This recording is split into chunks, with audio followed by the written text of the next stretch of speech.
Okay, we are in Jeremiah chapter 8.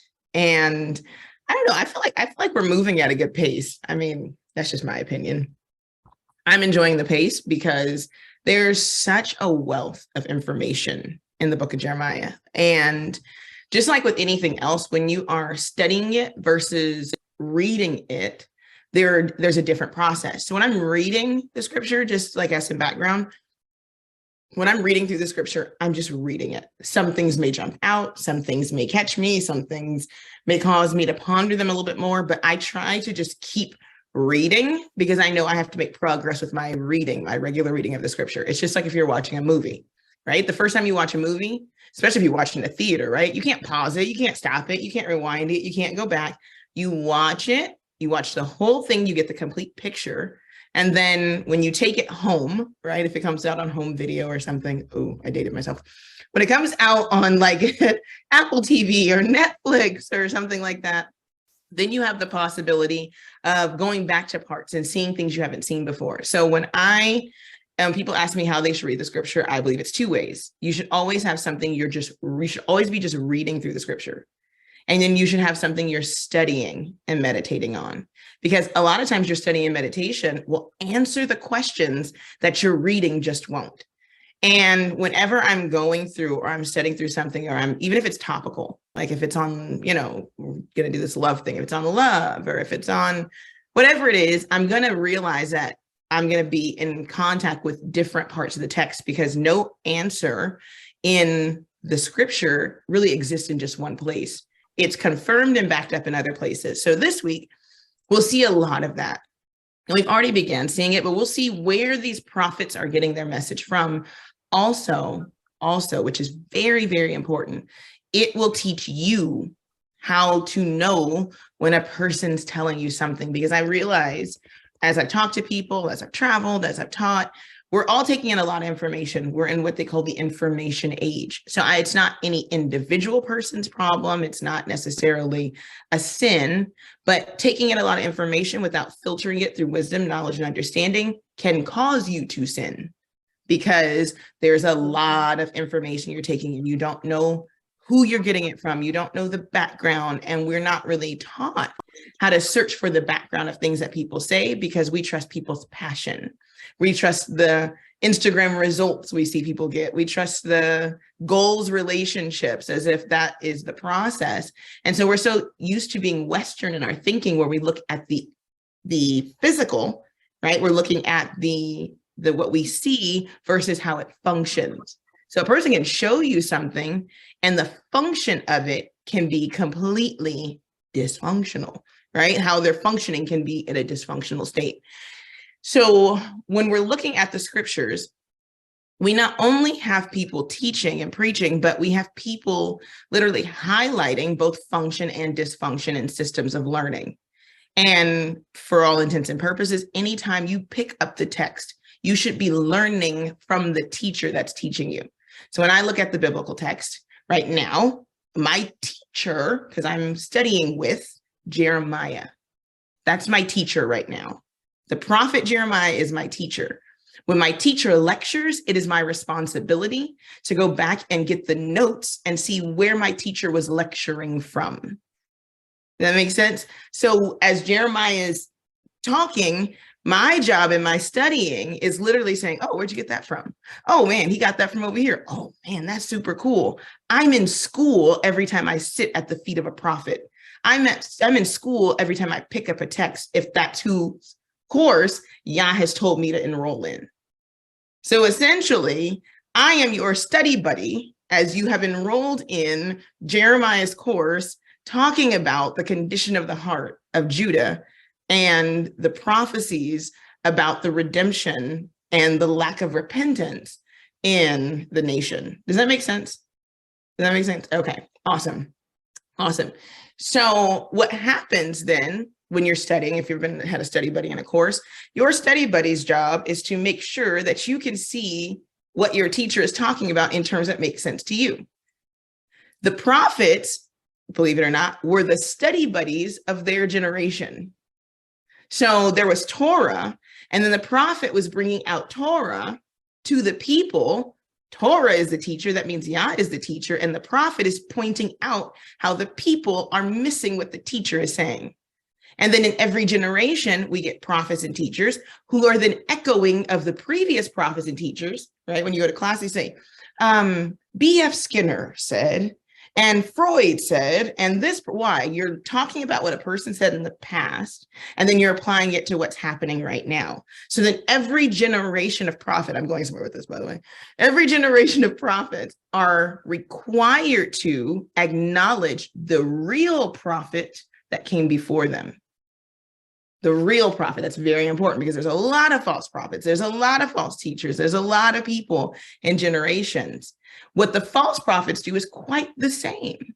They continue to acknowledge and echo the false prophets before them to also carry on their teaching, which means that false teaching doesn't die with the false teacher. It's carried on in his or her students.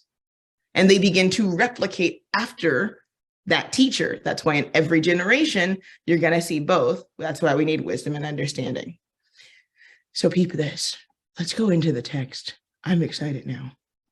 All right. So when you get into Jeremiah chapter 8, let's also remember that some of these chapters don't just end with the chapters. Okay. So this particular chapter is a continuation of the thought from Jeremiah chapter 7. In Jeremiah chapter 7, you have the Valley of Hinnom. He's like, your carcass is going to be out. Nobody's going to, fan the birds away, and it's just going to be left out there. So put that picture back in your head. They're not repenting. He's calling on them. He's telling them to do all these things. They're not listening. They're sacrificing to Moloch. They're giving what they want to give. They're making cakes to the Queen of Heaven. Their whole family's in participation. That's the background from where we came from. So verse 8 opens up like this. At that time, saith Yah, at the time of the destruction, at the time when they will be slaughtered and their bodies are left out, at that time, saith Yah, they shall bring out the bones of the kings of Judah, and the bones of his princes, and the bones of the priests, and the bones of the prophets, and the bones of the inhabitants of Jerusalem out of their graves. And they shall spread them before the sun and the moon and all the hosts of heaven, whom they have loved and whom they have served, after whom they have walked, and whom they have sought, and whom they have worshipped. And they shall not be gathered nor buried, and they shall be dung upon the face of the earth. Okay, so the picture here, you have a picture of literally just kind of get in your mind's eye. It's kind of a morbid picture, but we're going to go there. You literally have the bones of the kings of Judah, the bones of his sons, the bones of the priests, the bones of the prophets, and the bones of the people literally out of their graves and scattered. This is directly related to the curse of Deuteronomy 28. So remember, we're students. Our teacher, in this case is Jeremiah, is telling us what Torah said would happen when we disobeyed Yah. He's not preaching from some other book. He's not preaching from some, ecstatic revelation that he had to go and lay out and do peyote like the other cultures, or go into a sweat lodge and sweat till he passed out. He's a student. He's studying, and he's revealing what he sees in the text. If we think back to Huldah, the prophet, remember she read and said, this is what the text says. I'm not saying anything outside of the text. So in this case, let's look at Deuteronomy. So crazy. Let's talk about, oh my gosh. Let's just go back to verse 25.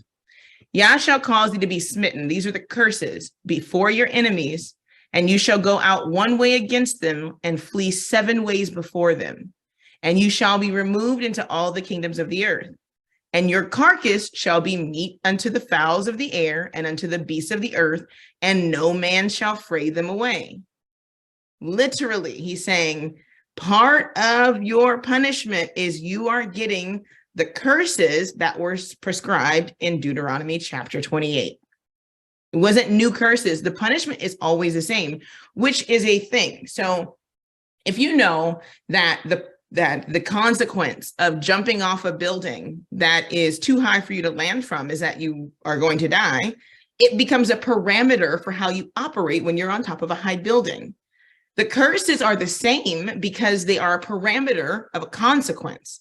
And so when you start doing the things and then you get the consequence, it should cause you to say, oh my gosh, I'm operating within the curses. Oh my gosh, I'm powerless before my enemy. Oh my gosh, my sons and daughters are being slain in the street. I'm not just cursed, but I'm cursed according to the curses of rejecting my Elohim that have been prescribed before. The whole point of the punishment is to point the people back to the one who was protecting them. It's to point them back to Yah. That is one of the things that is so difficult in this generation, where you have people that just completely disregard anything that's in the scripture, in the Bible, because what's happening amongst our community should be making people go, this is why this is happening. I need to go back to this.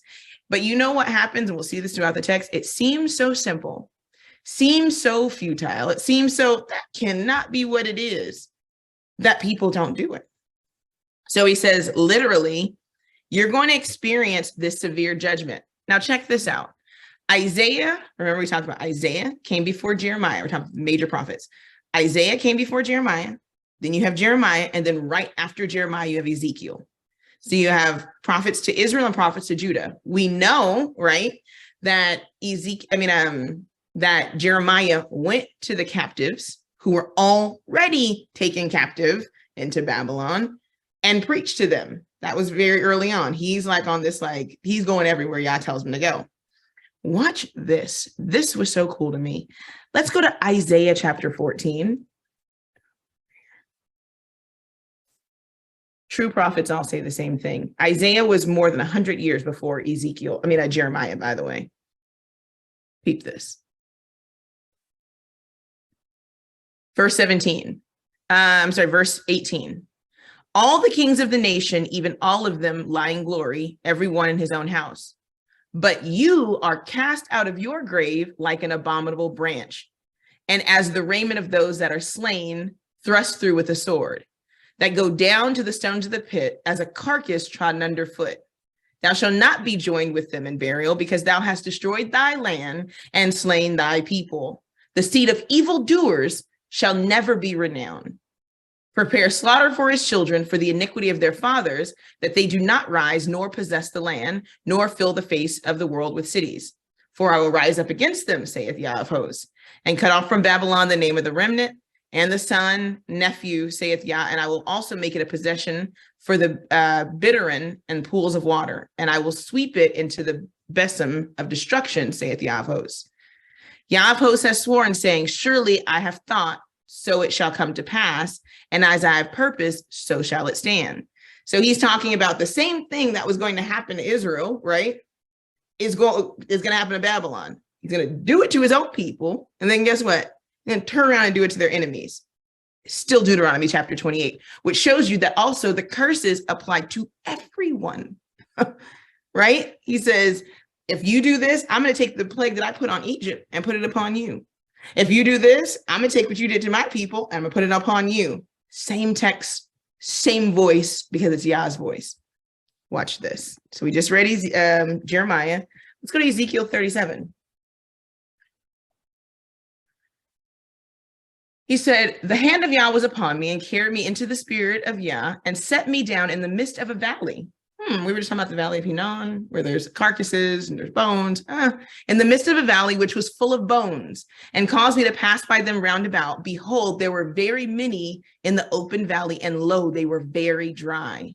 And he said unto me, son of man, can these bones live? And I answered, oh, Yah, you know. Again, he said unto me, prophesy unto these bones, and say unto them, O ye dry bones, hear the word of Yah.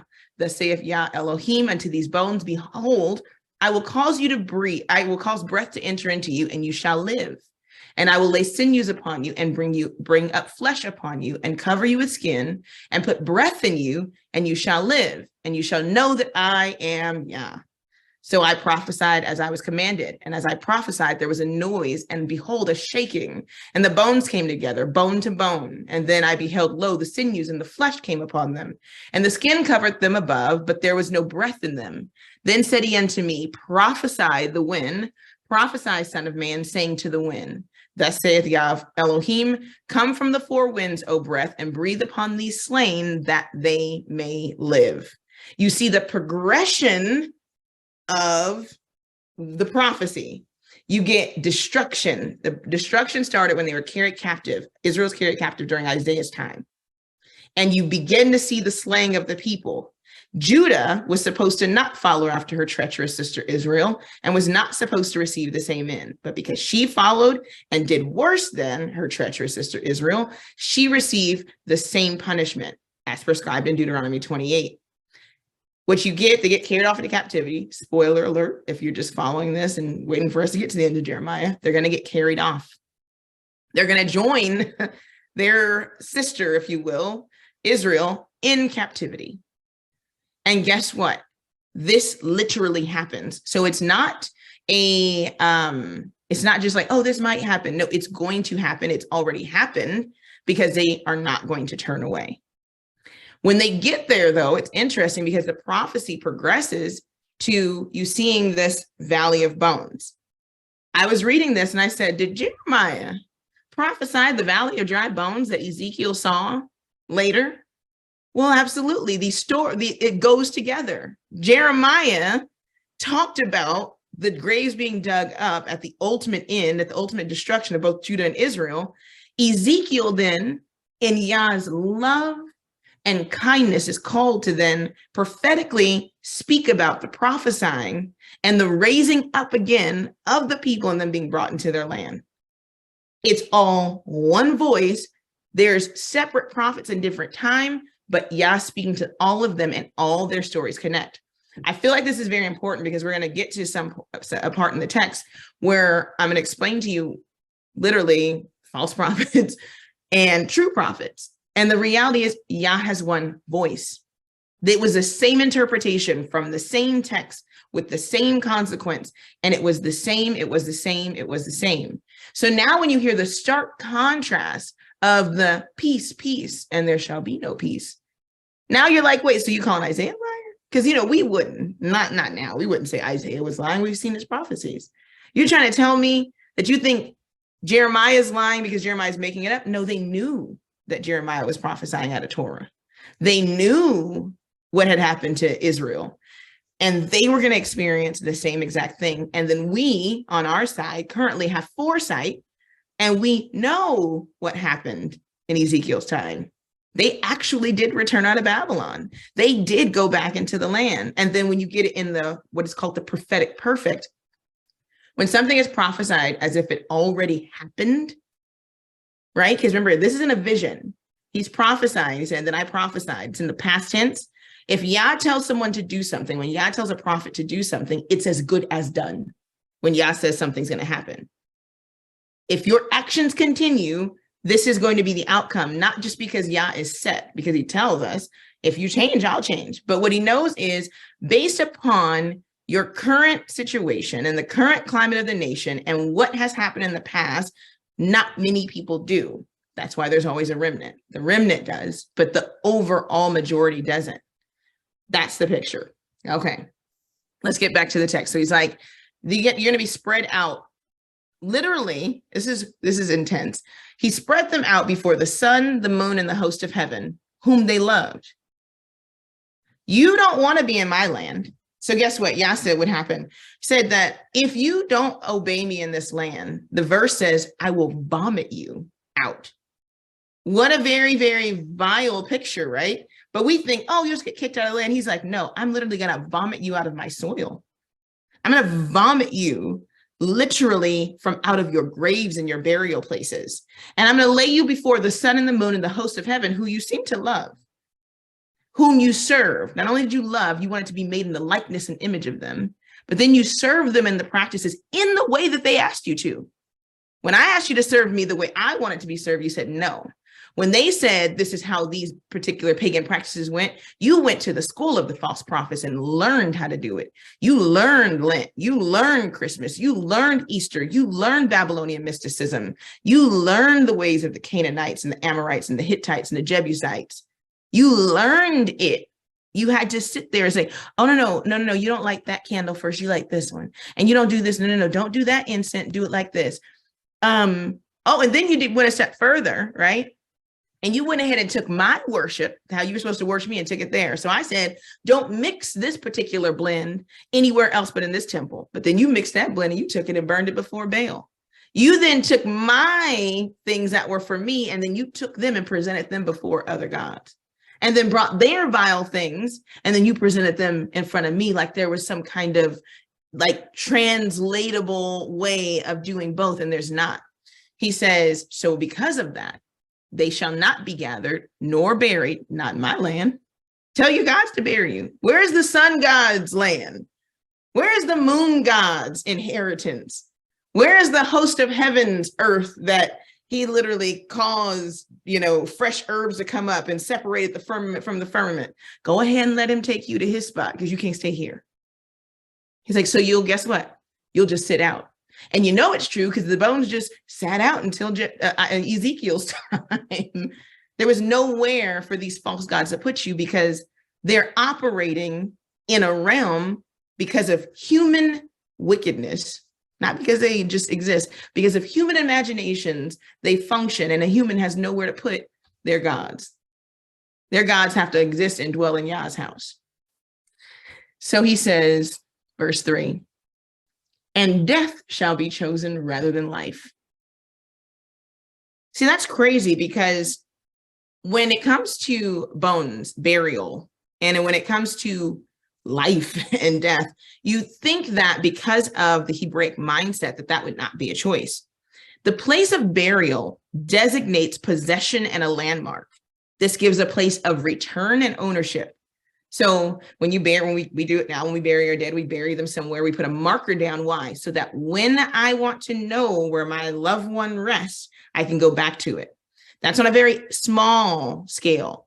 When it came to Israel, this was big deal, big news. Do you guys remember the story in Genesis 23? When Sarah dies and Abraham goes to, I think his name is Ephron, and he says, I need a place to put the dead out of my sight. I need a place to bury my wife. And he goes, man, you are Abraham. You can bury your dead anywhere you want to. He said, nah, I got to buy a field. And he said, just take it for free. And he said, I have to purchase it. And he's like, man, okay, here, give me some silver. You can purchase it. And he purchases the field of Machpelah, which literally is called Hebron. And Hebron is the place where David decides to reign from. And Hebron is a place where the kings of Judah are buried. Very interesting, right? The connection. Why? It is also those burials and those places where those bones were and those contracts that are written, which give us claim to the land. It was purchased. That is a contract. And Yah tells him to do things a certain way. Why? So that when people come back in the future, the land still belongs to you. But Yah had something else attached to that land, and it was obedience. So I don't care if you purchased it. I don't care if you buried your dead here. I don't care what you've done. If you don't obey me, you cannot call this home. You cannot call this home. It's very interesting, too, that the custom of the other nations was to pull up the bones or to cover so that they could not be found the places of burial of the patriarchs of the people. Why? So that people could not go back and find their markers. Remember in Genesis as well, how when they dug wells, they would come back and fill them in. They would come back and put the dirt back in the well. Why? You don't have ownership here. And that's what Babylon was going to show Israel. You don't have ownership here because you are powerless against me. I will dig up your graves and I will displace you as a showing of my might, but really it was a showing of the displeasure of Yah with the practices of the people. When bones were removed, it was a sign and a vile act of cultural disrespect and a displacement of generations. generations. And if you look at the condition of our people, of those of us who have been scattered to the four corners of the world, you can see how that is a thing. I heard people say all the time, if we want to know who the people are, why don't they just test against the bones? Why don't they just test against the, well, if you read the Bible, you'll know. Some of this stuff has been displaced intentionally, so you can't. If the markers be removed, what shall the people do? Is what the text says. So Yah knows this, and he's saying this, and Jeremiah is preaching this so that literally that fear runs through the people. Like you're not doing something that just affects the right now, but it affects the future. It affects your children. It affects even being known that you existed on the planet at all. You're going to be wiped out. Closest thing to hell, by the way. We talked about hell and Hinnom last week. That's the whole point. You're literally going to have the remembrance of you blotted out of people's memory. So he says, they shall choose death rather than life by all the residue of them that remain of this evil family. He's, I'm doing this because they're dysfunctional, which remain in all the places where I've driven them, saith Yah of hosts. He was like, and this is not just going to happen here, it's going to happen everywhere I've sent them, which echoes what Isaiah said. Verse 4. Let me see. Verse 4 says, moreover saith Yah unto them, shall they fall and not arise? Shall he turn away and not return? Why then is this people of Jerusalem slidden back by a perpetual backsliding? They hold fast to deceit and they refuse to return.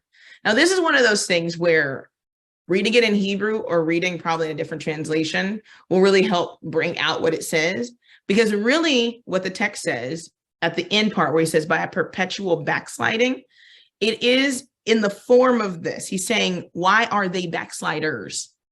The difference between a person who slides backwards and a person who stays backwards. You now have become that. So this is in a participle form in Hebrew where the person embodies what the practice is, right? So a sleeping giant, right? What is a giant that is sleeping? This is now a backsliding people. This is a people who stay in a backslidden state. Now you've become what that thing that is negative. Check this. In a different translation, though, it says, shall they fall and not arise? In regular terms, it says, when people fall down, don't they get up? Like if you stumble and you trip over a cord, you just lay on the ground and just stay on the ground. And if a person is going in the wrong way, don't they eventually say, I'm gonna turn around and go the other way and go back? He's like, that's just the natural way that people do things. You don't fall and stay on the ground. So why is this people falling away and they're still falling? Why are they turned away and haven't turned back? He said, because they have now become what that practice is. That's the difference. You have now become backsliders, is what we would call people. There's a difference between sin and a sinner. A person, all have sinned and fallen short of the glory of Yah. Then there are people who practice sin. We call those sinners. All have backslidden, but then you have backsliders who are just stuck in a state of backsliding. All have left the path, and then you have defectors, people who just stay off the path. That's what he's saying. He said they hold fast to deceit. And what deceit means here is they hold fast to their own illusion. They literally hold fast to their own illusion. Literally, they have moved outside of a natural state. So it's interesting because in verse 6, and we're going to take a little journey backwards to one of my favorite books and a couple of my favorite characters. Verse 6, it says, I hearkened and heard, but they spake not aright. No man repented him of his wickedness, saying, what have I done? Everyone turned to his course as the horses rush into battle. Literally, it says they did not ask what they did. They just made excuses or just blatantly said, that's not what I'm doing. That's not what I'm doing. I know you say that I'm worshiping false gods. That's not what I'm doing. I know you say that these practices are not in the Bible, but that's not what I'm doing. I know that you said I'm not supposed to do this, but I actually did this. And aren't you happy with it? If you guys have not got the character first, turn with me to 1 Samuel chapter 15.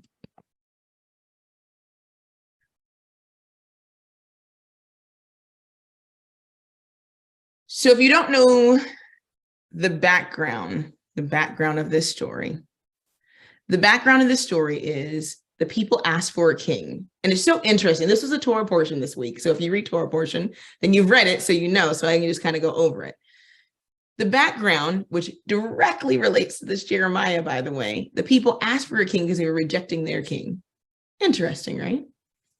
And the king that was put in place was given a specific task concerning a people who did not show kindness to Israel when they came out of Egypt.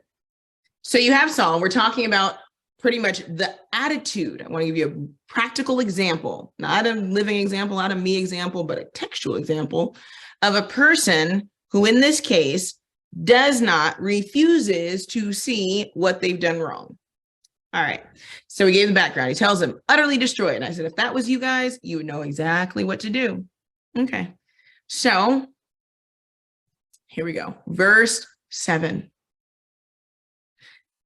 And Saul smote the Amalekites from Havilah unto thou comest to Shur, that is over against Egypt.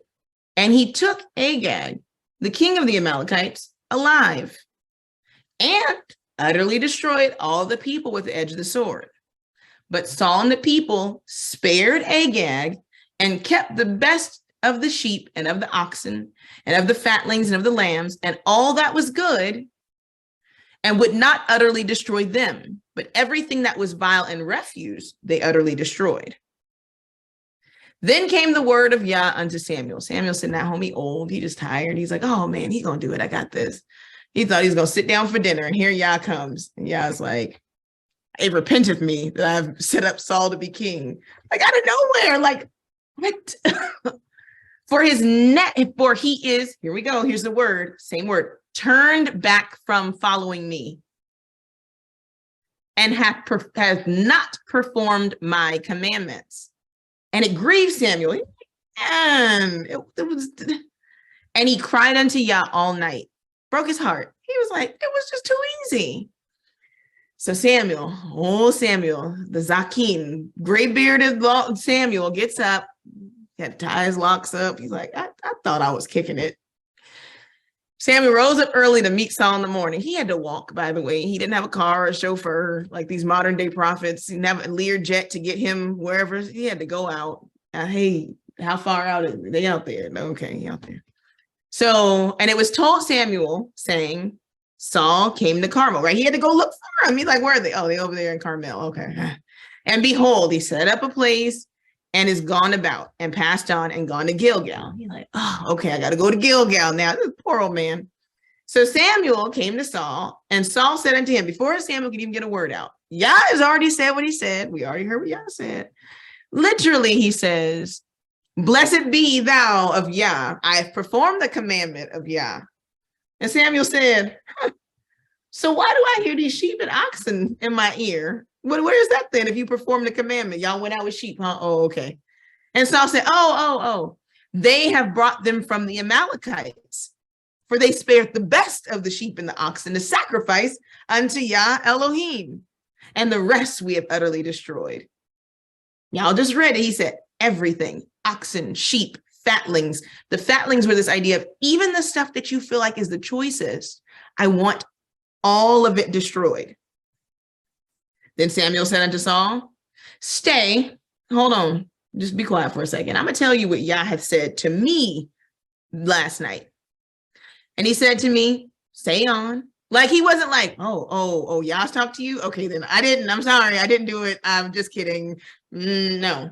So Samuel said, when you were little in your own sight, interesting because he's a Benjamite. It's a whole other thing. When you were little in your own sight, didn't I make you head of the tribes of Israel and anointed you king over Israel? And Yah sent you on a journey, just to remind him, because he's like, maybe a little slow of hearing.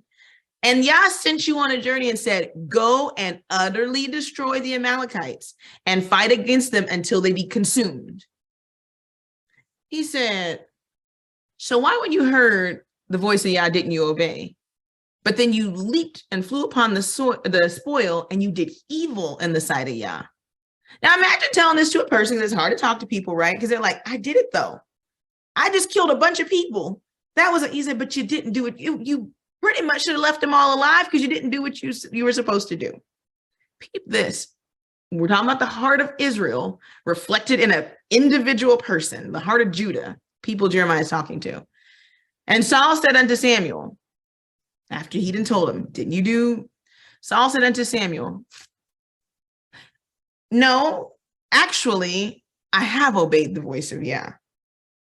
And I did go the way Yah, which Yah sent me. This is, and I brought Agag, the king of of Amalek, and I utterly destroyed the Amalekites.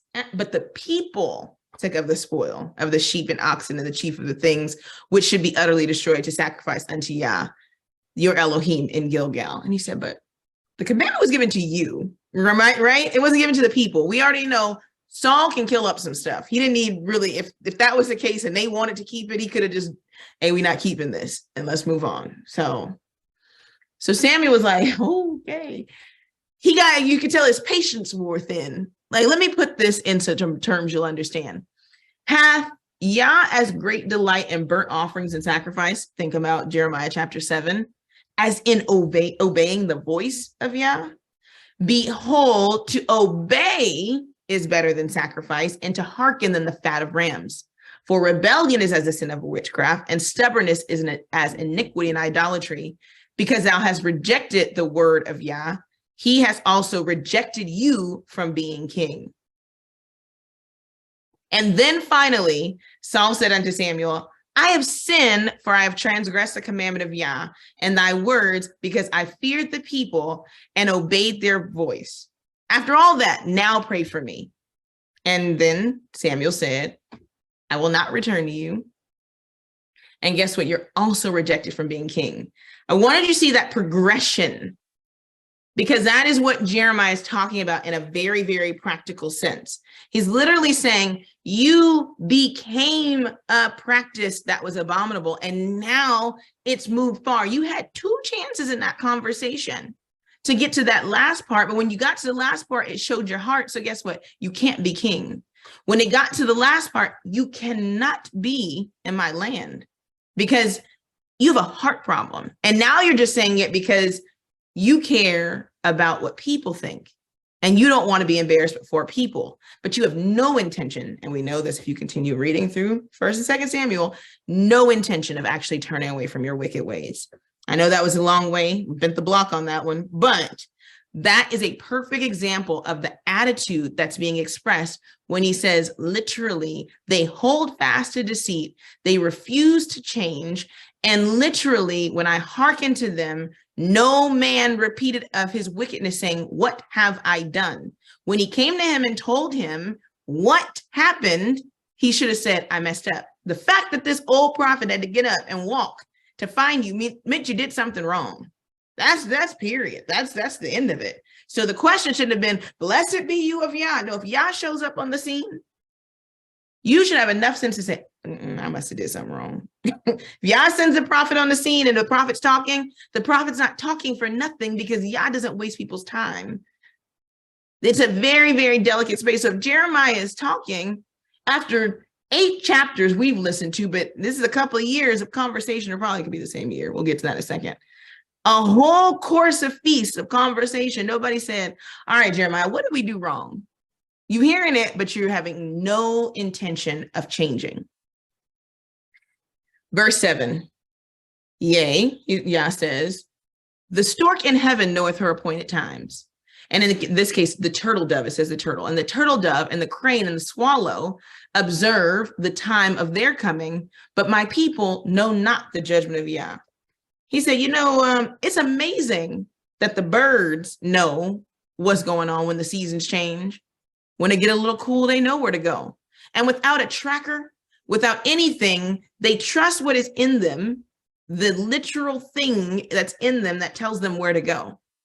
My people literally have me in them. They have eternity that has been set in their hearts, and they don't know when they're outside of my spectrum and my realm, and when they've entered into, when they're from under my good graces, and when they've entered into the place of my judgment. He says, How can the swallow and the crane and the turtle dove observe the time of their coming, but my people know not the judgment of Yah? How can you not feel? My husband says something, he goes, y'all don't have no spidey sense. You know, when you look at a kid and you give them the look, and at that moment they should know, like that little thing that they have inside should tingle and be like, I'm getting ready to pop you. So they stop doing whatever they're doing. Then you have those kids who don't have spidey sense where they just keep doing it. You like, you can't feel this heat coming your way. You can't feel it. That's the difference. They can't feel, literally, they can't feel the heat coming. They don't have no idea what's coming their way. He says, literally, the birds who have small brains, they don't speak, they don't do the things you do. They're not created infinite and limitless, right? As their creator, they're birds of the air. They, with their small brains, understand the course of time and when things change and when it's getting too cold and when to migrate, but my people don't. One writer said, the migratory birds know when to come and go. The migratory birds know where to go. The migratory birds, by some strange instinct, also know the way to go. And the migratory birds show their wisdom by actually going. All those steps we miss as humans. So you know that you're wrong. You don't want to admit you're wrong. You know you should go. You know you should repent, but you don't want to repent. It's like you won't do what you're supposed to do. The people are not in tune, so much so that they don't even know when the judgment of Yah is coming or when the Ruach has departed. The same people are the ones who will eventually, in years to come, miss their visitation when the King of Glory returns for redemption, and will miss it again in the final judgment. Let's go to Luke 19:44 and see if Messiah is talking to the same people. It's always funny to me when people talk about who the people are. They always like to put all the good stuff. Like they look like this and they come from here. And I'm like, and y'all all still act like this. These are some really good signs of who the people are, just like the blessings tell you who the people are, the curses do too. Verse 44 in Luke 19 says, and shall lay thee even with the ground. It's literally straight back to that same thing Isaiah said and Ezekiel said. And thy children with thee, and they shall not leave thee one stone left upon another, right? Destruction is coming. Why?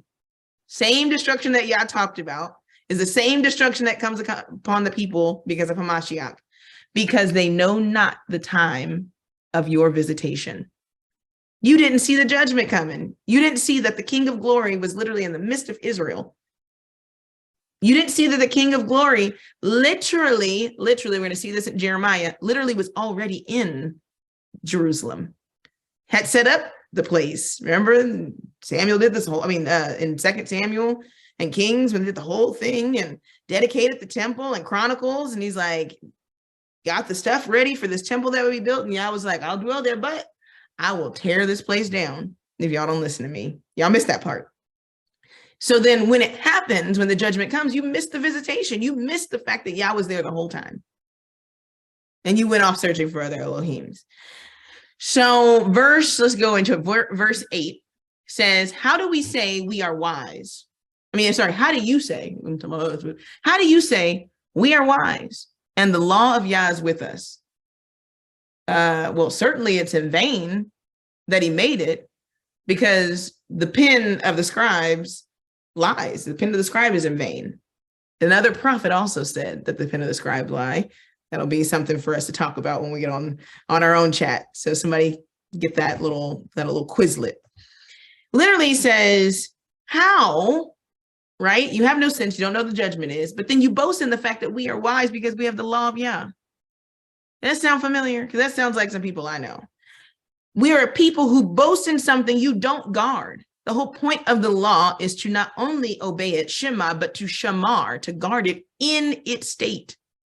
When Yah gave the law to Moshe for the people, for a nation, it was placed in a particular box and held in a particular place and guarded. It was a physical representation of what should have been a spiritual practice within the hearts and minds of the community, which meant that once it was done and written and sealed up in that box, it was not supposed to be changed or trampled over.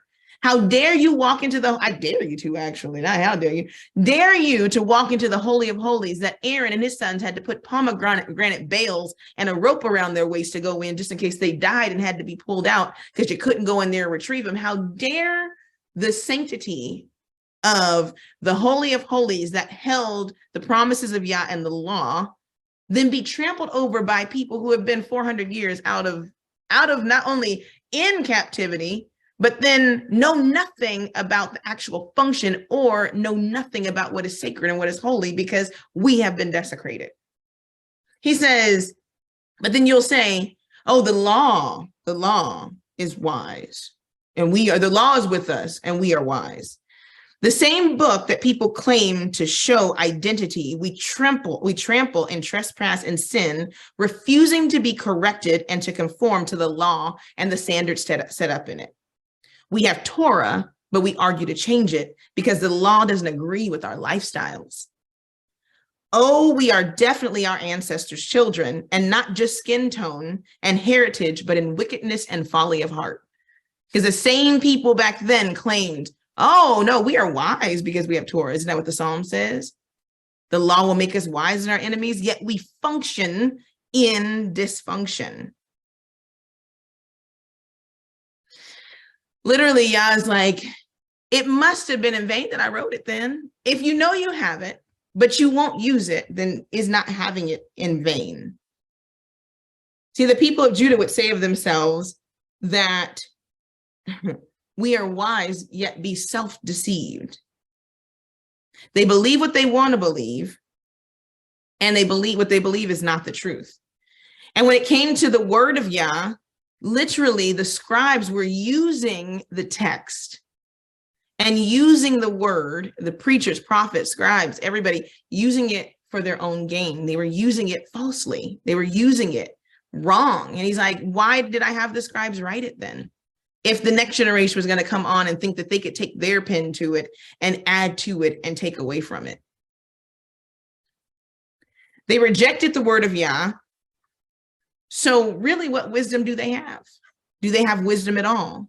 Though they claim to have both wisdom and biblical truth, they had neither because they rejected the word, which is wisdom, and they failed to change. Check this out. When men reject the word of Yah, what manner of wisdom really is in them? The answer then is found in James chapter 3, verse 2. Taking you on a ride. Because the prophets, preachers, and teachers were able to string this together in every generation. James chapter 3 says, let's go. Okay. Verse 13. Who is a wise man and endued with knowledge among you? It's a question. Who is? Let him show it out of a good conversation. This is a good conversation. His works with meekness and wisdom. But if you have bitter envy and strife in your hearts, glory not and lie not against the truth. That means you don't have wisdom. So you're lying. This wisdom descendeth not from above, but is earthly, sensual, and devilish. For where envying and striving is, there is confusion and every evil work. But the wisdom that is from above is first pure, then peaceable, and gentle, and easy to be entreated, full of mercy and good fruits, without partiality and without hypocrisy. And the fruit of righteousness is sown in peace of them that make peace. Literally, we're going to see this in a second, but literally what we have right now in our nation is everything being judged on a standard except for the standard of wisdom. That person is wise because they can tell you how to eat. And that person is wise because you see how smart they were when they told you how to. And that person is so wise because did you see when they were talking about the migration of the people, how well they were to put those slides together? So wise. And Yah is like, that, and I'm going to give you the word for sensual, that is earthly, sensual, and devilish. Literally, the idea of sensual comes from the word for nephesh. It means just breath. And the reason why sensual and devilish are put together is because they are driven by their own intellect, by their own ways, and ultimately by Satan. Sucks, right? If a person's telling you good things, a person can tell you good things and still not be in alignment with Yah. I attend traditional public education. I'm currently in school and I'm getting an advanced degree. And I can tell you that very few of my teachers ascribe to anything that I ascribe to, but they know things. I've learned wonderful things about statistics and pedagogical practices and how to put together curriculum that I can apply to other things. But that information is, in this term, sensual. It is fleshy.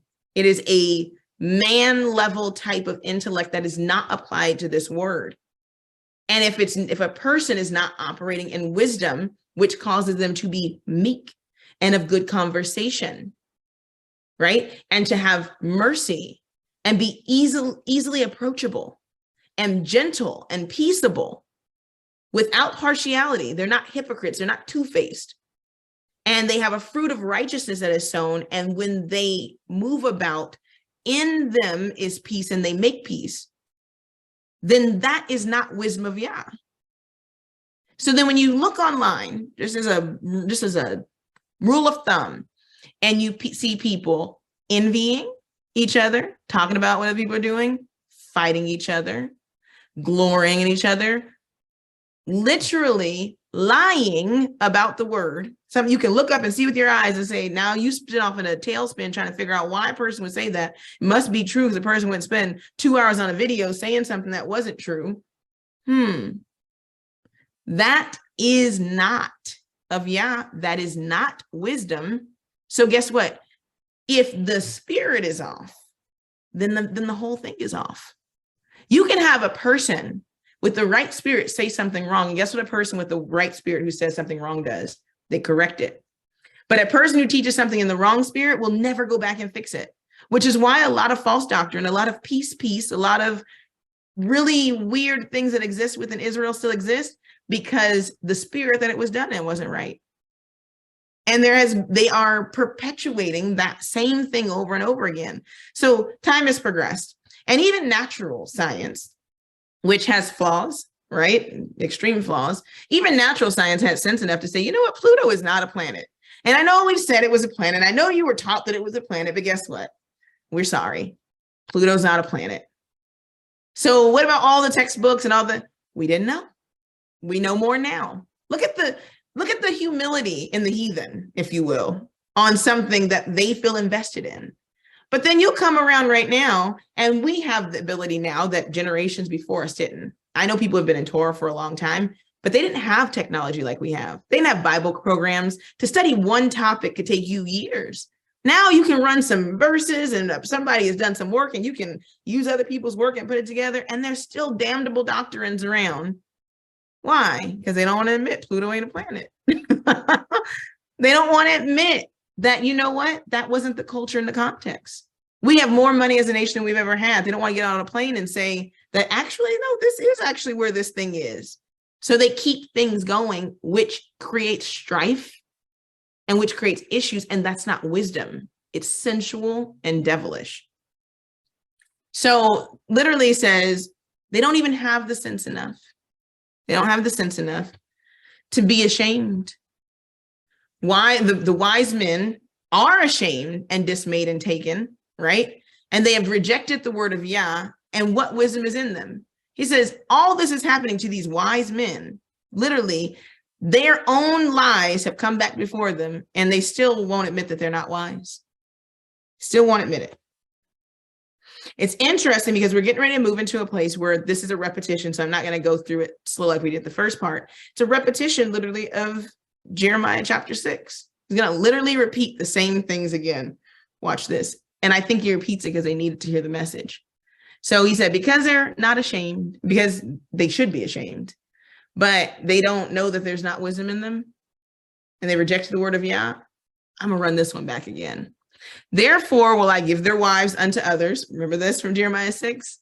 and their fields into the hand to them that shall inherit them. For every one of them, from the least unto the greatest, is given unto covetousness.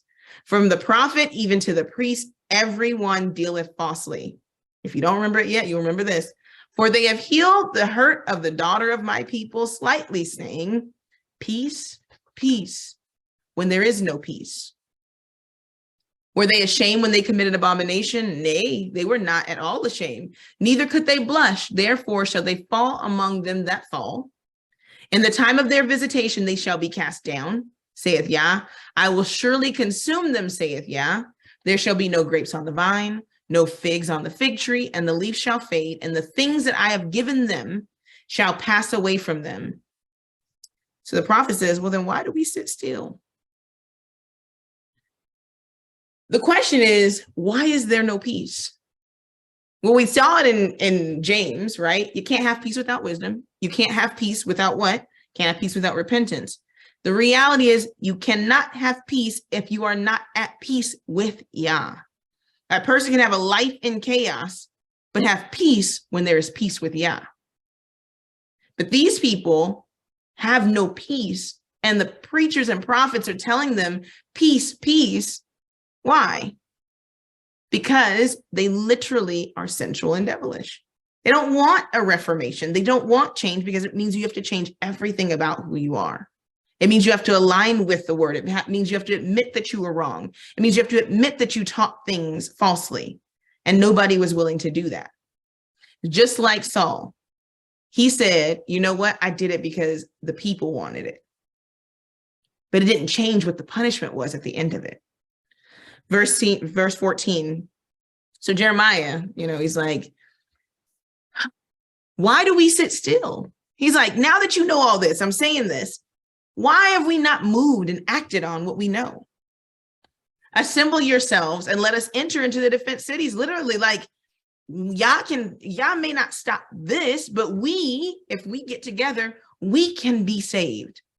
And he says, and let us be silent there.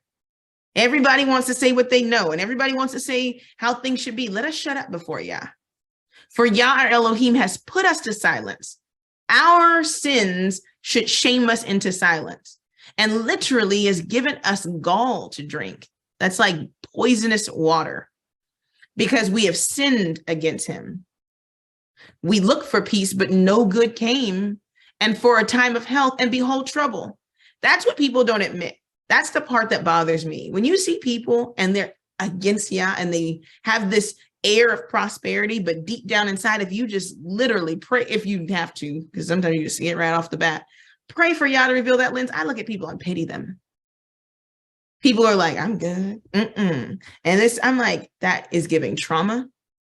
That is giving just ignorance. It's giving insecurity. It's giving just all things negative, because that would not be the air. But you can't do anything about it because you're convincing people that your way is correct. So you have a bunch of teachers, preachers, and prophets who have real freaking issues, like real issues.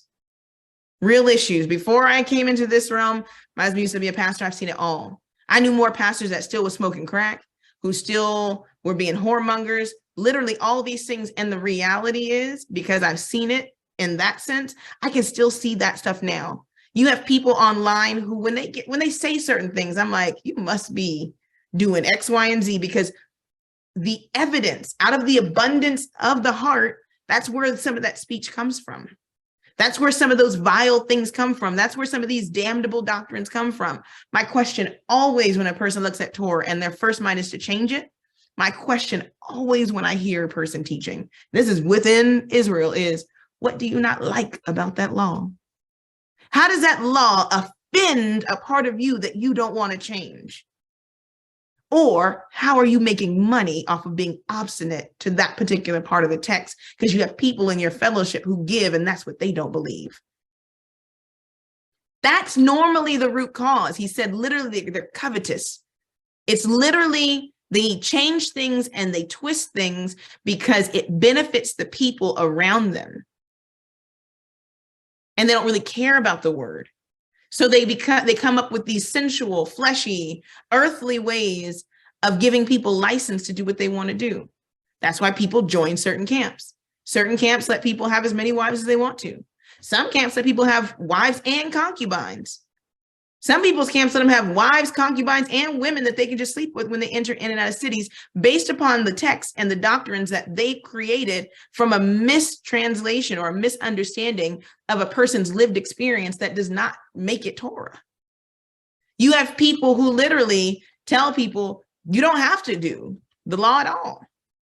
You have people who tell people that, when it came to Genesis chapter, I think 8 or 9, he said, you can eat everything.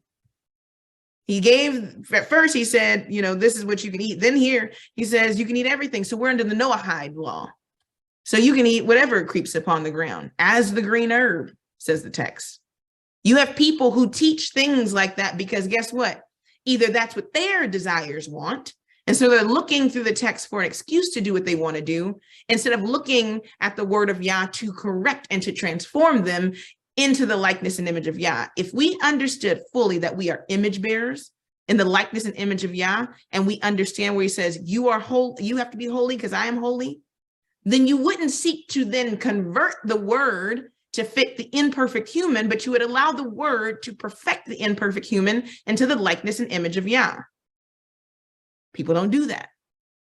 So then when it comes to things, when they look for peace, it came not. Why? Why, when you look for peace, no good came? Because you did not do the practices of peace.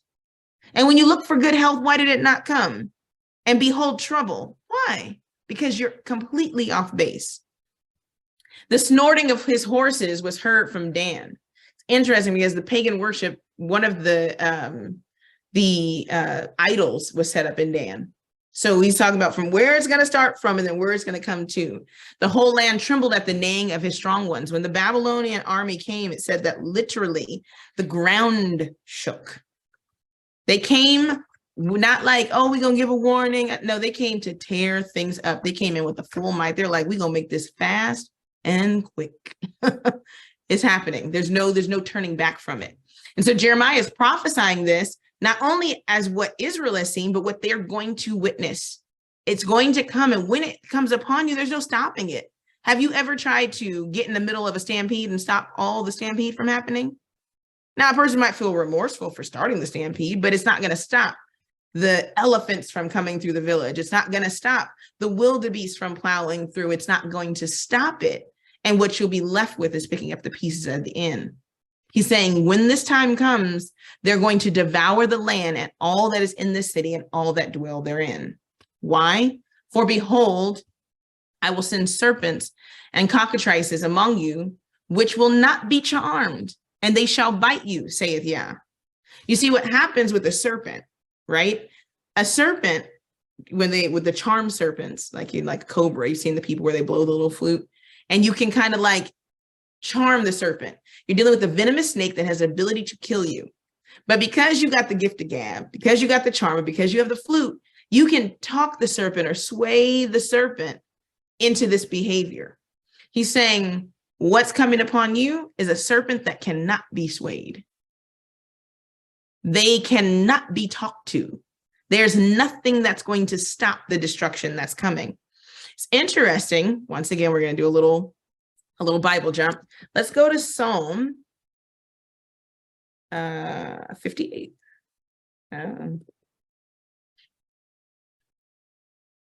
There we go. Psalm 58. I'll start at verse 1 because it's not long to get to where we're going.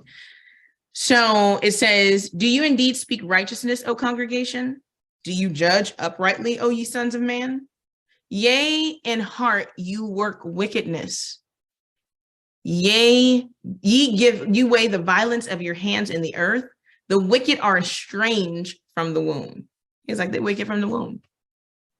They go astray as soon as they be born, speaking lies. Their poison is like the poison of a serpent, and they are deaf like the adder that stoppeth her ear, which will not hearken to the voice of charmers, charming never so wisely. So he says to Yah, break their teeth, O Yah, in their mouth, and break out the great teeth of the young lion, O Yah. Literally what he's saying is nothing can stop a snake that can't hear a charmer. So what he's asking Yah to do, he's like, Yah, because they won't stop, you have to break out their fangs so that their poison doesn't sink in. And he said, because they're not going to hearken, even if the charmer charms wisely. Once again, the prophet has been to school too. And he's saying, Babylon is like a serpent with fangs full of venom that cannot be charmed, and only Yah can stop them. And Yah is saying, the serpent is going to bite you because I'm not going to stop it.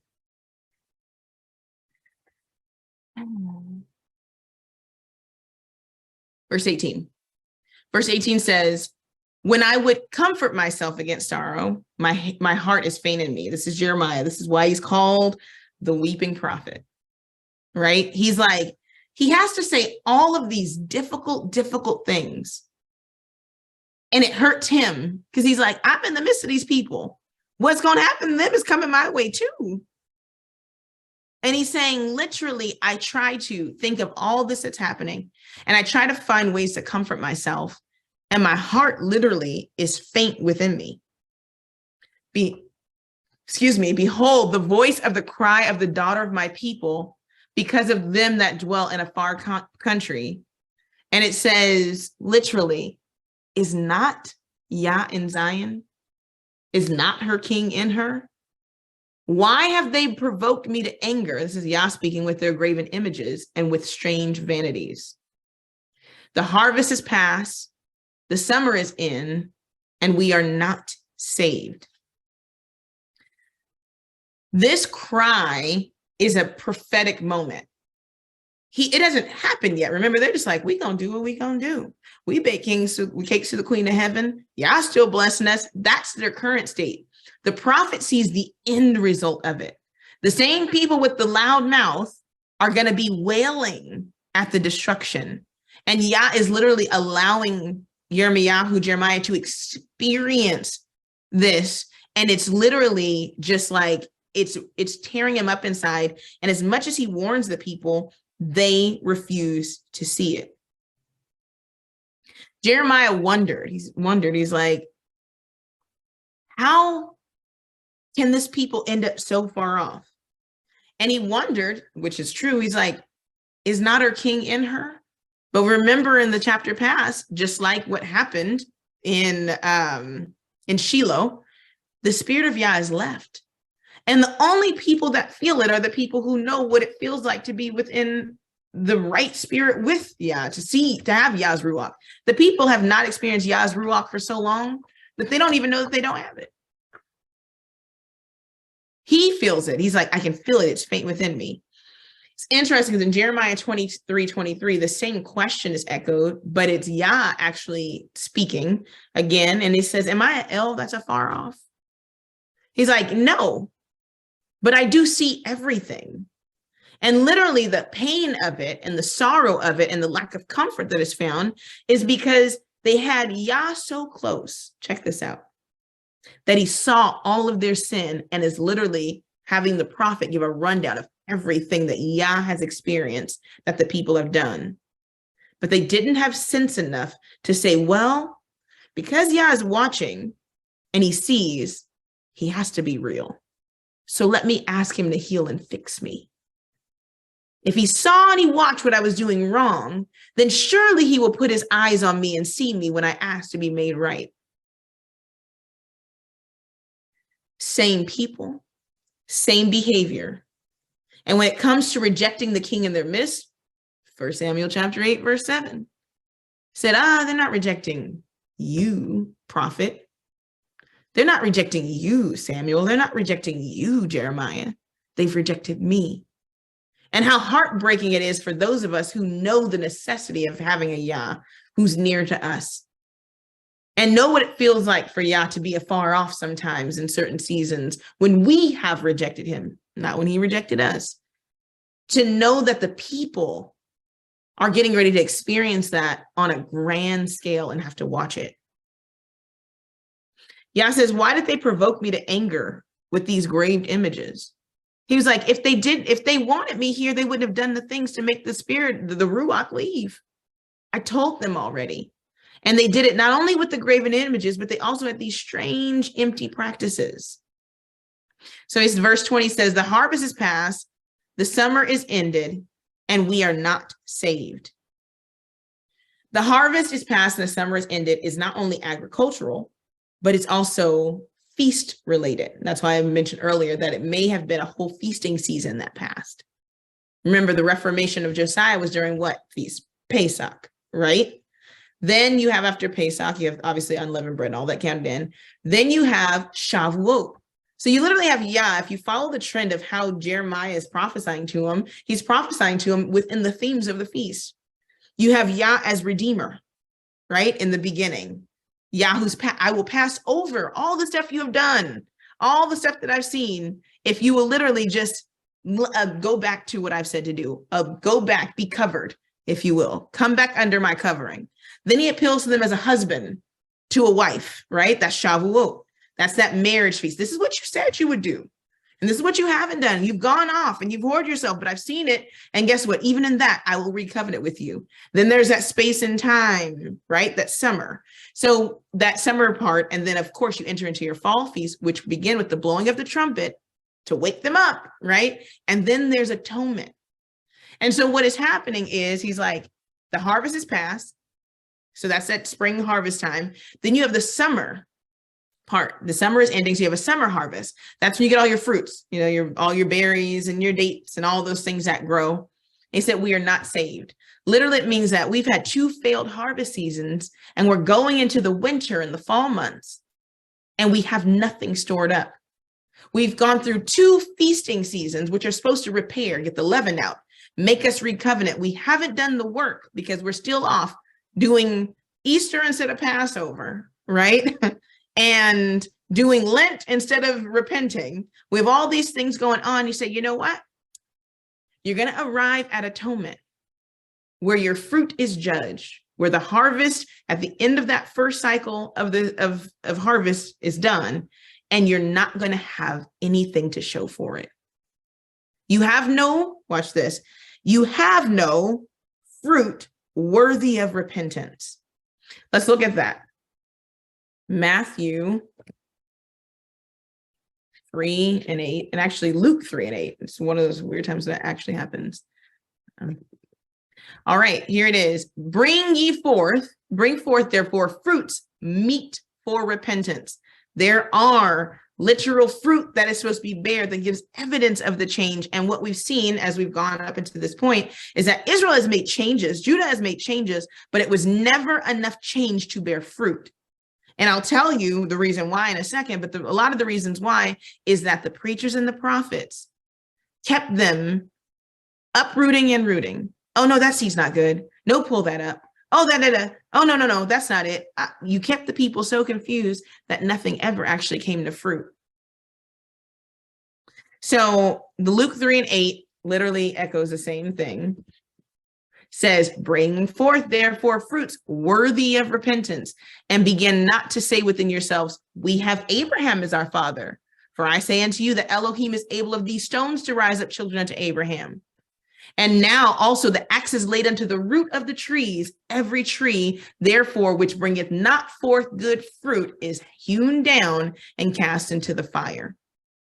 You're not going to get in just because you know who you are. That's not going to be it. You're not going to get in just because you cleaned up your diet. That's not going to be it. He's like, that's not going to do it. Those things should be done, right? You should know these things, but that's not it. He said, literally saying to yourself, we have Abraham as our father. Yeah, I was like, I could care less. I'll make these stones cry out before I'll take somebody who is not doing what I said. And if you didn't believe his track record up until this point, it'd just be over. You didn't see what I did to Israel. You didn't see what I did to Judah. You didn't see how I took them out of the land. You didn't see how they went into captivity. That means nothing to me because you are not Abraham's children if you don't do what Abraham did, which is to obey my law, statutes, and commandments and put yourself in a place where you want to be face to face with me and be made into my likeness and my image. Abraham would be ashamed of you as his children. Jacob would be ashamed of you as his children. David will be ashamed of you as his children. Even David had sense enough not to reject the Messiah. He will be ashamed of the people who consider themselves to be Judah and from the Davidic bloodline. You'll be absolutely ashamed. It's like, that's not going to cut it. That's not going to cut it at all. And then last, Ephesians 5:8. If you didn't think that these people all read and studied, I think you know now. They're all saying the same thing.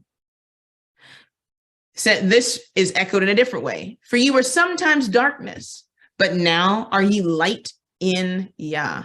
Walk as children of the light. For the fruit of the Ruach is in all goodness and righteousness and truth. Go a little bit further. Proving what is acceptable unto Yah, and have no fellowship with the unfruitful works of darkness, but rather prove them.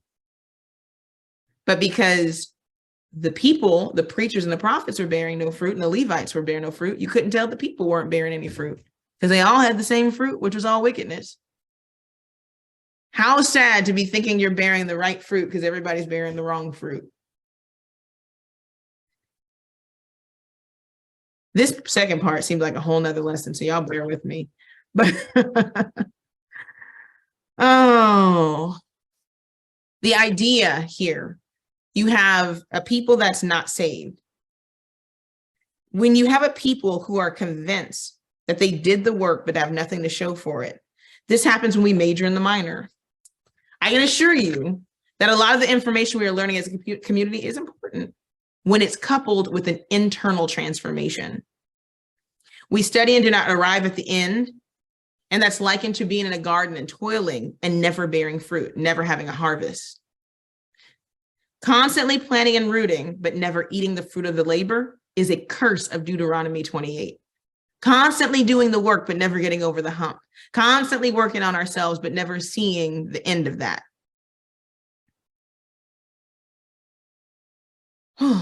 This last part, verse 21 and 22. And I'm actually going to go into 9:1 because it's actually a complete thought. The consequence of all of this lies in this last part. For the hurt of the daughter of my people am I hurt. I am black. Astonishment had taken hold on me. Is there no balm in Gilead? Is there no physician there? Why then is not the health of the daughter of my people recovered? Oh, that my head were waters and my eyes fountain of tears, that I might weep day and night for the slain of the daughter of my people. I'm going to not twist it, but I'm going to just kind of turn this and focus a lens on two things. On Israel, as the whole nation of Israel combined as a daughter of the people. Obviously, he's talking about literally the people. And then specifically the daughter of my people. Because the reflection of the individual relationships within the nation are seen also in the whole of the nation. So people say, like, how a person treats their family is how they treat other people. Even if it's disguised under, that's the root. If you can't treat the people closest to you good, how can you treat everybody with love and respect? It's hypocritical. It's not correct, right? So literally here you have a mourning. And when it comes to the daughter of my people, when it comes to the women of Israel specifically, there is and we've seen examples of this put into those terms where the idea of how a woman is delicate is seen. The nation as a whole then is likened to literally a woman or a daughter. And in this case, there are vile things happening to the daughter as a nation at the hands of our leadership. It's interesting. We live in a world now with information where we see that happening all over the world. People under the guise of religion and under the guise of leadership taking advantage of people. But specifically, when you zoom in and zone in on the women in the nation, you see something interesting. We're going to go to 2 Timothy chapter 3.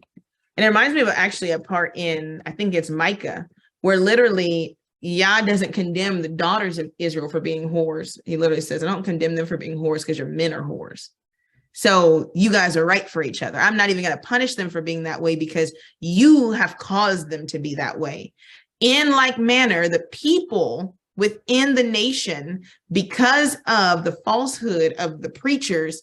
They were caused to be in spiritual idolatry because of their leadership. They were caused to do so because the people who were supposed to be living according to the standard and setting the standard were misusing them. And so when you see it in a relationship of a power player or power control, where you have a person in power literally misusing a person who is vulnerable, you're going to see this picture. The easiest way to see it is in this 2 Timothy. Says, for of this sort, let me see, go back. It talks about these kind of people. So let me go back. This know also, that in the last days perilous times shall come. That's our times, by the way. For men shall be lovers of themselves, covetous. These are a checklist to know when a person is doing something not supposed to do. Take these lists and apply them. If person's doing this, then they're this person. For men shall be lovers of themselves, covetous, boasters, proud, blasphemers, disobedient to parents, unthankful, unholy, without natural affection, truce breakers, false accusers, incontinent, fierce, despisers of those that are good. When you look at that, you think of the world outside. When we're talking about Torah, we're talking about people inside. We're being fortified against those who are inside because we're doing what's right. The outside ain't even our problem. Babylon was not Israel's problem. Babylon was not Judah's problem until they got disobedient. The issue happened, the poison happened from within, which then allowed the enemy to come from without. If the enemy's coming from without, it's because the poison started within. Literally, despisers of those that are good, traitors, heady, that's another word for that, sensual, high-minded, lovers of pleasure more than lovers of Elohim, having a form of godliness but denying the power thereof, from such turn away. For of this sort, check this out, they're coming for you, by the way. For of this sort are they that which creep into houses. And now guess what? They don't have to creep in because you got the internet. You got that cell phone, you got that YouTube, and you watch it without a covering, without reading your word, without Yah, without the Ruach. So now they don't creep, you invite. For of this sort are they which creep into houses and lead captive silly women laden with sin. And that's not necessarily on the surface just an insult, because we all have been in a state of silliness and we all have been laden with sin. And so it is that thing, that trigger that they preach to. And when they're unhealed, remember, the daughter of my people have been healed slightly. So you don't want to heal her and make her whole. So you want to keep treating her like a hoe because you like her hoe ways because you still like hoes, right? You still want her to stay in these particular ways and you don't want to sanctify her because it requires you to be sanctified. So he says, literally, laden with sins, led away with diverse lusts. Her lusts are not fixed. So she'll allow you to do stuff to her that is reminders of things that she's endured when she was not under covenant. And then these same women, because this is a comma, not a period, ever learning and never able to come to the knowledge of truth, because these same people who pursue her are ever learning and never coming to the knowledge of the truth. See, the leaders in this case, right, are operating based upon this Ruach attracts Ruach. An unhealed Ruach, an unhealed spirit, an unhealed, a dysfunctional spirit is going to be attracted to dysfunctional people. When we heal, our appetite is put into check. And so if you like pimps and you like flashy Negroes back in the day and you like people, then if you don't heal, that's what you're attracted to when you look for a Torah teacher. If you were chased by whoremongers back in the day, you go into fellowships where they chase whoremongers. If you like smooth talkers back in the day, when you knew they didn't mean you no good, that's the same thing you look at in a preacher and in a teacher. And these teachers and these people know it. So then they appeal and they preach at and they teach to the diverse lusts that are in you. This is not just sexual. This is just all of it. It could be, if you're intellectual, then you're going to go to the place where the intellectual people are, right? If you are argumentative, you want to go with the person that has all the arguments against everything. We need to heal that to walk in Torah. See, the leaders false leaders, not all leaders, false leaders. And I'm going to put this too. People have the ability to change. I am a toxic optimist when it comes to humanity. I believe that people can if they want to. So when I say leaders, I'm saying leaders who are bent and stuck in their ways. The leaders don't care about people. Instead, they prey on the daughters of my people. This includes the sons and the daughters. If you are a man who didn't feel like a man, you're going to go somewhere where they make you feel like a man, even if their teaching is off. Even if they tell you to deny Messiah, you'll go there because you feel like something when you get there, because you still have those hooks and those diverse lusts within you. You want to feel like something. You're not wanting to be humble and to be covered and healed. You want to be elevated. So you go to places and you're drawn by your diverse lusts. When it comes to the women, teachers and preachers who are unhealed, also, they know the inclination of women. This is for men and women, men teachers and female teachers. They know the folly of the people and they lead them according to their desires. They know when people are battle fatigued. They know when you're exhausted and you're just tired of searching and I just want the answer. They know that you are traumatized, so they speak to your trauma. And they preach literally the word without healing. So it's always to show you what's wrong. You see how these people treat these people? Well, didn't you go through this? Weren't you violated as a child? This is what, and it's like, but where's the healing for that? Yes, I did experience all those things. And remember when you used to be, and I do feel ashamed for all these things, but I find myself in a perpetual state of unhealedness because I'm able to identify the change in the climate. But unlike the sparrow and the turtle dove, I can't fly to the place and be directed to the place where I'm supposed to go for that healing. They preach obedience to man, but not obedience to Yah through the understanding of his word. So listen to me, I'm telling you the truth, and you don't have to do all that. You don't got to learn Hebrew. You ain't got to get all the books and look all that stuff up. This is the house of the truth. This is where the truth comes from. Why would we lie to you? The world out there lying to you. I don't have no reason to lie. Well, why can't I fact check you? Why can't I ask questions? Why, when I ask questions, am I like Eve, doubting and being wicked and evil when I'm seeking to understand? And then you've messed up the system so much that even if I do obey the way the law says and go to my husband, you've gotten in his head and I can't ask him no questions because he feels like I'm challenging him because you're supposed to rule with an iron fist. They teach the changing of garments, but not the cleansing of the body. Cover up, fringes, cover your head, but then unclean. Telling women to put off whoredom only to add them to harems to fulfill their own lust. Don't be a hoe, you out there hoe, but then you put her in a house that is very much similar, for those of us who've seen them and know of them, similar to a hoe house, where one man has 4 women and they do everything and this man is directing them and he gets to come and do as he pleases and he doesn't have to fulfill the duty of washing the woman in the word and restoring her. So when she has feelings of jealousy and when she has all these feelings, it's because she is wrong, not because you're triggering her trauma by making her 1 of 4 or 1 of 5 or 1 of 2. I digress. They teach you the scriptures without grace and then live themselves on a sliding scale where what applies to you doesn't apply to them. See, that's for you. See, that's for you as a woman. That's for you as a this. That's for you as a lay person. That's for you as a person in the congregation. But see, I got to move like this and I got to do things like this because, see, I have position and power. They teach love and devotion to leadership, but will blast and uncover sheep at every convenience. They tell people to stay in their fellowship, but will smite shepherds and scatter sheep for their own pleasure. See, that's the issue. Jeremiah literally sees it and he sees these things and he weeps because he's saying, literally, I don't understand. I can't comprehend.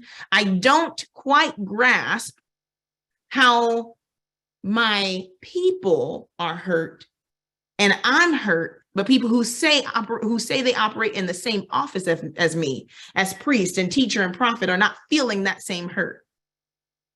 I'm weeping and crying and wondering why I'm depressed and why I'm astonished by everything that I'm seeing happen. And it's literally taken hold of me. And it makes me question, well, is there no balm in Gilead?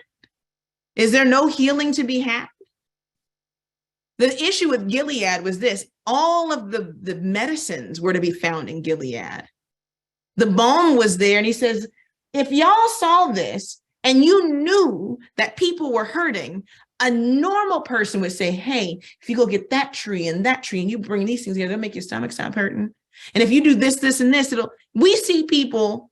I was out skiing a few weeks ago, and a person with me has motion sickness and elevation sickness. And a person saw the person, said, I have Dramamine in my bag. Didn't know me or that person from Adam. How then, when you have the remedy and all the healing methods in your possession, do you see the brokenness and then don't do anything about it? Oh, because you healed the daughter of my people slightly. You gave them enough to get them in so that you could be powerful over them, and you did not give them enough so they could then redeem their own power and have agency to then walk circumspect to Yah and his word. He says, why then is not the health of the daughter of my people recovered? I have the same question. Why are we still having the same conversations? If you're giving healing, if you're teaching healing, why are we still doing the same things?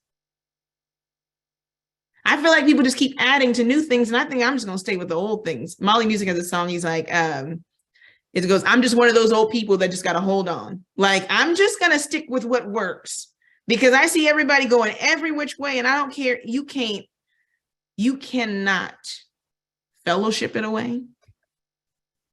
You can't YouTube it away. And literally the adversary knows this. You guys have heard me say this before. I'll say it a million times. It's chess, not checkers. The adversary is a chess player. And okay, maybe I can't get them from finding out who they are. Maybe I can't get them to just, keep eating pork. And maybe they'll get Christmas and Easter. And maybe they'll wear fringes. And maybe they'll keep the feast days. But in the midst of that system, I will cause corruption so they will never be healed.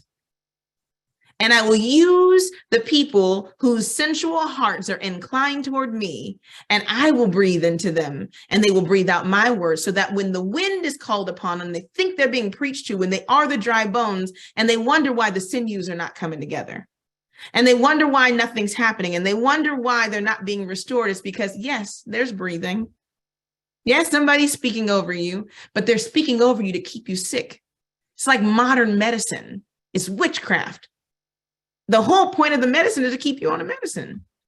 The whole point of certain preachers and teachers is to keep you on their teaching, is to keep you on what they're doing. So you never know how to look. You never know how to study. Your mind is never unlocked. They don't want to be questioned. They don't want to be changed because you're hurt.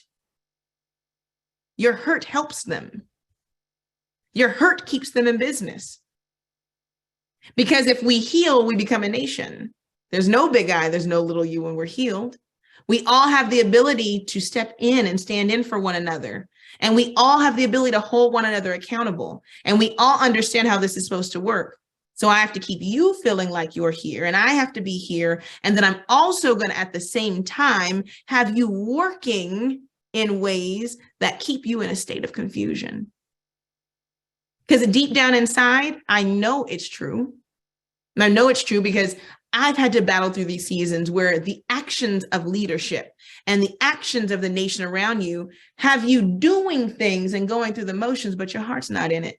That's exactly what adversary wants you.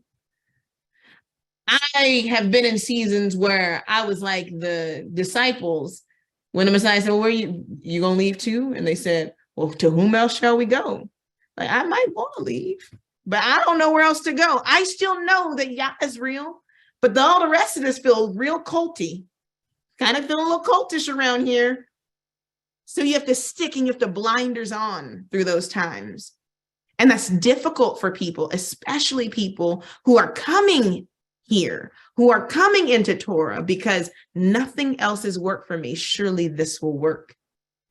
Surely this has to work. Imagine going and getting on a fitness journey and then your trainer is telling you, it's okay, eat whatever you want to eat. Work out whenever you want to work out. It's all good. And then when you get in the gym, he grills you and makes you work out hard till you throw up and say, see, you're going to lose weight. And you keep coming back and you thousands of dollars and you ain't lost no weight. But it should be working, right? Right now, I feel like a lot of people are there with their faith.